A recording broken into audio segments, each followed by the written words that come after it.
Bom, então, bom dia a todos, online e presencial.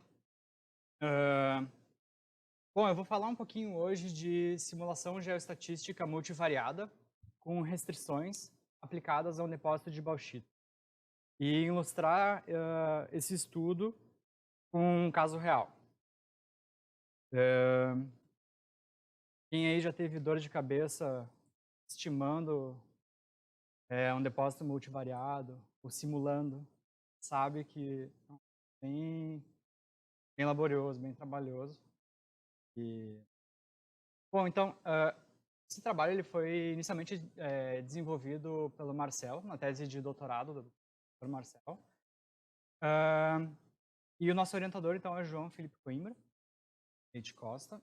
E a apresentação ela foi, eh, organizada da seguinte forma: eu vou começar com uma introdução, e aí, então, eu passo por uma introdução breve, falar um pouco sobre a simulação, por que que ela é interessante, as vantagens. E aí eu passo então de fato para o assunto, que é a simulação multivariada. E aí eu mostro as aplicações dela no planejamento estocástico. Claro, só ilustrando brevemente, porque o Capone hoje fez uma apresentação sensacional sobre o planejamento estocástico. E aí então eu passo para o estudo de caso, desse depósito de bauxita, passando então pela metodologia, pelas transformações envolvidas, mostro algumas realizações para a gente ter ideia da, de- da, da cara do depósito. Eh, e aí eu passo então para as validações e polígonos, que é o suporte que a mina utiliza lá. E como a gente trabalhou então com esse suporte para comparar com os nossos resultados. E aí, por fim, a conclusão. Hã, bom, simulação. Aqui a gente tem aquele velho Walker Lake, né, o exaustivo.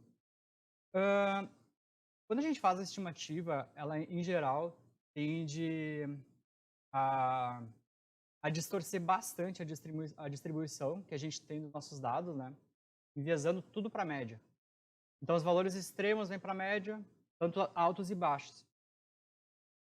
E isso acaba distorcendo o variograma bastante. Distorce também a variância, né, por frequência de todo o depósito.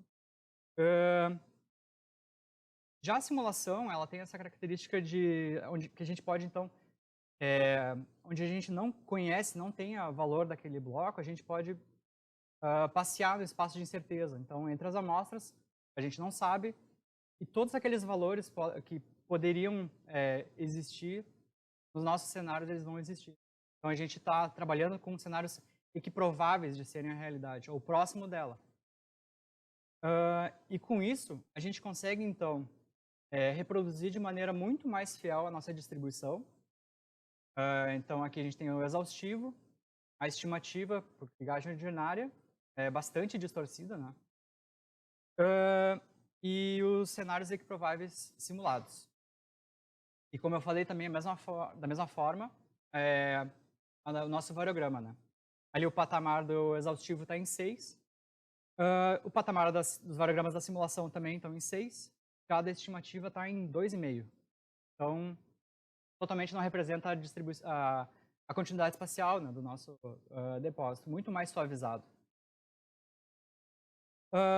Bom, então, em um depósito multivariado, isso vai acontecer para a variável principal, se tu só estimar ela, né, e todas as outras. Então, quando tu simula, tu vai ter que fazer com que todas se tornem, eh, eh, que valide todas elas, né, tanto a distribuição quanto o variograma. Hã, só que entra mais um componente que são as correlações entre essas variáveis. Que aqui, por exemplo, digamos, a gente tem a variável, ferro e a recuperação. Hã, a correlação ali é baixa, mas existe algum valor ali, de correlação entre essas 2 variáveis. E quando a gente faz, de forma, independente, não leva em conta isso, a gente vai estar distorcendo muita coisa. Hã, então, essas correlações, normalmente a gente utilizaria, o modelo, linear, né, de corregionalização para tentar manter toda essas correlações, mas é bastante laborioso, né?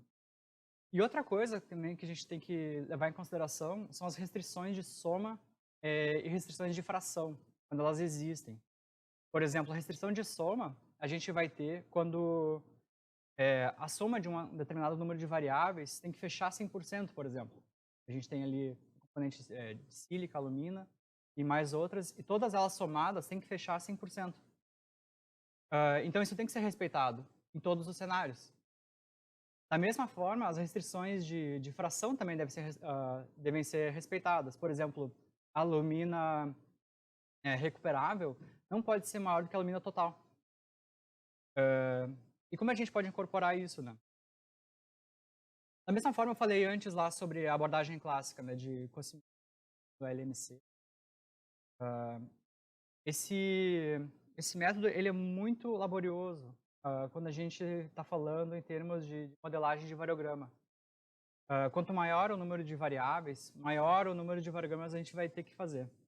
Porque precisamos dos diretos e dos cruzados, como ilustrou nosso colega Carlos. E essas restrições, elas não são necessariamente honradas. Provavelmente não vão ser. Você não está impondo nada para fazer com que isso aconteça. Então, nossa proposta é impor essas restrições. E a gente vai transformar essas restrições utilizando, transformar os dados, né, em fatores independentes, para a gente poder fazer toda essa modelagem variográfica independente e as simulações independentes. E aí a gente retrotransforma para o espaço dos dados. E ali em vermelho, então, a gente vai ver esses fatores independentes, onde é linear. Se eu tiver 10 variáveis, vão ser 10 variogramas. Bom, aplicação disso, né? Agora eu estou lá com o meu depósito, 40, 50, 100 cenários, o que eu faço? Quando a gente estima, a gente tem uma resposta, depois que a gente aplica a nossa função de transferência, né? Last-Grossman, cone flutuante. Quando a gente faz a simulação, a gente vai ter diversas respostas, né? Quando a gente aplica essa mesma função de transferência. Então, aqui na barra vermelha, representando aí uma possível realidade, a gente pode estar, então, compreendendo com as nossas realizações a realidade. Então, com isso, a ferramenta como tomada de decisão ela se torna muito mais importante, né? Onde a gente pode fazer uma seleção ótima de estéreo e minério e quantificando as consequências para cada possível decisão. Bom, e o nosso estudo de caso, então? É um estudo feito no depósito de bauxita, né? Onde a gente tem 8 variáveis globais. Recuperação, alumina total, sílica total, ferro, perda por calcinação, alumina recuperável e sílica reativa. A gente vai ter, então, uma restrição de soma, que é alumina total, sílica total, ferro, titânio e perda por calcinação, somadas, tem que dar menor ou igual a 100%, porque é o que eu tenho em massa. E restrição de fração, eu vou ter duas. A alumina recuperável, ela não pode ser maior do que a alumina total, e a sílica reativa não pode ser maior do que a sílica total. Aqui a gente tem o mapa de localização das amostras, e o código de cores, então, faz referência à alumina total. O depósito ele é bastante grande, né, como a gente pode ver ali. Ele vai... Acho que o quadradinho ali tem uns 2 quilômetros quadrados, mais ou menos. É uma extensão bastante grande mesmo. Muitos blocos, milhões. O modelo final, acho que ele acabou chegando em 50 milhões. Nem lembro. Muito bloco. A metodologia, então, ela é essa. A gente vai impor essas restrições, né? Que a gente vai chamar aqui de razões. Aplicar, então, essa transformação PPMT. Uma técnica bastante nova, ela é de 2014. Com melhorias sendo feitas em 2016. Então, realmente se provando bem eficaz. Então, a gente está incorporando ela aqui, transformação dessas frações. E aí, então, a gente vai fazer uma simulação sequencial gaussiana, retrotransformar esses fatores independentes, né, variáveis PPMT transformadas, transformar para o espaço das razões. E das razões impostas, a gente transforma também para o espaço dos dados e valida tudo isso. Então, o workflow ele parece bastante complicado, mas uma vez implementado, é bastante simples de rodar. Então, o PPMT ele vai fazer a transformação. Ele basicamente funciona em duas etapas. Uma de pré-processamento e a outra etapa é de busca pela projeção. Então, essas transformações são feitas até que todas variáveis estejam independentes. Diferente do PCA e do MAF, as variáveis, por mais que elas estejam descorrelacionadas, elas ainda não estão independentes. Ainda pode haver uma relação de dependência entre elas. E o PPMT, ele torna essas variáveis independentes. Então, isso facilita eu ter todas as minhas distribuições uma gaussiana, podendo simular todas elas, voltar para o meu espaço e ter todas essas restrições, correlações preservadas. Então, aqui são duas realizações. A primeira para alumina total e a segunda para sílica total, para a gente ter uma ideia aí de formato. Bom, são 8 variáveis, né? Eu não coloquei todos os gráficos aqui porque eu não ia ficar muito pequeno. Mas aqui a curva preta são os nossos dados, né? A distribuição de dados para cada teor. E em vermelho são todas as realizações. Quanto mais próximas as curvas vermelhas estão da preta, melhor. Então, acho que deu certo. Deu em cima. A mesma coisa aqui para os variogramas. Aqui eu estou com os variogramas horizontais. E mesma coisa para todas as 8 variáveis. Todas as realizações deram em cima do meu variograma experimental dos dados. Mesma coisa para os verticais, também validando todos eles.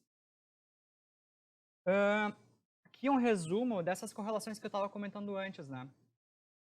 Essa métrica é bem legal. É a seguinte: na esquerda, a gente tem diversos pontos, tá? Quanto mais próximo aqueles pontos da reta vermelha, melhor. O que é isso? É a diferença entre a correlação que os meus dados originais tinham e a correlação que as minhas variáveis vão ter numa determinada realização. Então, ali eu peguei a primeira realização e a correlação dessas duas variáveis e comparei com a correlação original. E quanto mais próximo está dessa linha, mais próximo elas ficaram. E todas elas ficaram, o que é ótimo. A gente conseguiu aí, então, uma correlação super alta para todas elas. Ali para ilustrar, né, em azul, esse grande círculo azul é uma correlação negativa, né, bem grande entre essas duas variáveis, e ela está lá em azul lá embaixo. E em verde, uma correlação não muito forte, né, próxima de zero, também ficou bastante próxima da reta vermelha. E aqui a gente vai então voltar naquela transformação das razões, né, a gente retorna as razões, e tenta entender o que a gente conseguiu dessas restrições todas. Todas elas foram respeitadas também. A soma de todos aqueles atributos lá que a gente tinha comentado anteriormente, que não podiam exceder 100% da massa, também foram respeitadas, né, para essa realização. Da mesma forma, restrições de fração para alumina total e sílica total. Agora, então, a gente vai fazer um upscaling. A gente estava trabalhando até agora em blocos e pontos, né? E a gente vai fazer essa mudança de suporte para trabalhar no suporte onde eles trabalham na mina, que é polígonos. São grandes polígonos, várias frentes diferentes. Então, cada código de cor aqui vai ser um polígono. Então, pode ver que ele tem uma frente no norte, sul, leste. E são 48 polígonos, porque foram 2 anos compreendidos. Tá? Então, na verdade, aqui estão 24, 2 anos. Aqui tem polígonos que vão para washed e não washed. não vamos entrar nisso. Então aqui, os meus polígonos, eu vou fazer esse upscaling, né? Então todos os pontos que estão dentro desse polígono vão fazer a minha distribuição desse polígono, de todos eles pertencente àquele mês daquele ano. Quanto mais em vermelho, mais novo é o polígono, mais recente, e azul, mais antigo. Então, dentro de cada um desses polígonos, eu vou ter a minha distribuição das realizações, né?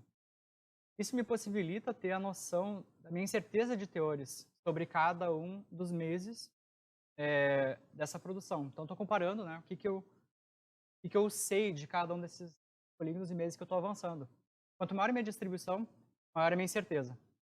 Então, marcando em vermelho ali, a gente tem 4 meses, onde a distribuição ficou realmente grande. O nosso risco sobre esses valores ele é maior. Então, por exemplo, uma estratégia interessante seria combinar o teor desses polígonos com outros polígonos onde eu tenho maior certeza de fazer essa combinação, garantindo, de repente, maior a minha assertividade quando enviar para a planta. Então, aqui ficou essa classificação que eu fiz, né? Eu destaquei aqueles 4 meses de maior risco, os polígonos. Então, em vermelho, seria essas frentes onde eu tenho uma incerteza muito maior sobre meus teores. Bom, então, para concluir, as realizações de geoestatística variadas, elas mostram uma reprodução satisfatória de todas as nossas validações, de variograma, de histograma, gráficos de dispersão, e honram as restrições e soma de fração para todas as variáveis que a gente utilizou, as 8. A metodologia ela se mostrou muito adequada para a simulação geoestatística variada com restrições. E classifica muito bem as incertezas, mapeando essas áreas de maior risco da minha mina, no depósito, fazendo com que a gente tome, então, melhores decisões. E é isso. E agradecer a todo mundo, aos meus colegas que organizaram esse belíssimo congresso, workshop, né? Então fica aí meu contato, meu e-mail, telefone. Agradecer aos patrocinadores, a toda a escola.